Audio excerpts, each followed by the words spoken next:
let's go right into like your top 3 to 5 quick and easies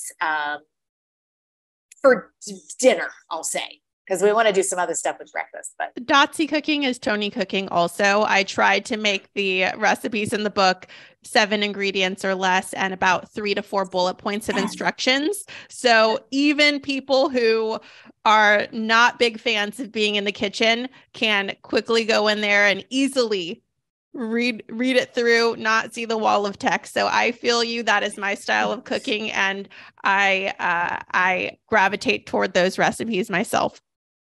For my favorite dinner recipes, I tend to go toward one pot meals. I hate doing dishes. I don't want to do them, get them out of here. And so if I can dirty up the least amount, that's what I'm going to do. I do one pots with things like my favorite. It's one of my favorites in the book. It's called sopa de fideo. It is sort of like a pasta dish that is a Mexican take. It's something that I grew up eating. My grandma used to make it for me all the time. And it's basically angel hair pasta that's broken up in a tomato-based soup with vegetables. And I also throw in a can of black beans for some protein, and it's a hearty meal. It's so easy. That pasta in the Hispanic section of the grocery store is about 33 cents for 8 ounces. So it's very economical. The whole thing comes together in less than $5. So that's one of them. I also like to do a black bean chili. I like to do a ramen stir fry. And I would say my last 2 would be the lentil curried soup, and I'm going to throw in a casserole and say the sheet pan nachos. The sheet pan nachos? Ah, okay. I wanted to ask you about that. In terms of cheese, how do you help people who miss cheese or cheesy flavor? What ingredients make up for that in a vegan meal?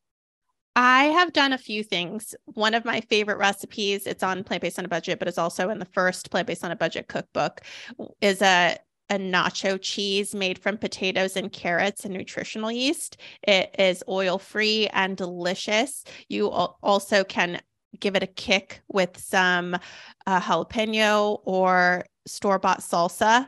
And it is very easy to make, tastes remarkably like cheese, and goes great on those nachos. Also, when I became vegan, there was no vegan cheese that was edible. And I've been vegan for 16 years now.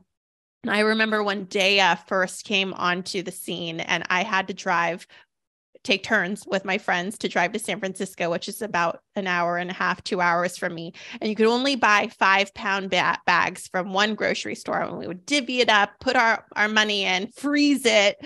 And now gone are those days. Going to the grocery store is like vegan cheese haven, and you have so many options at my local grocery store. I shop at a discount grocery store, often called Grocery Outlet. I'm not sure if you've ever heard of it, but you can find cheap vegan cheese there for $2, $3 for a bag, and it's price comparable to dairy cheese.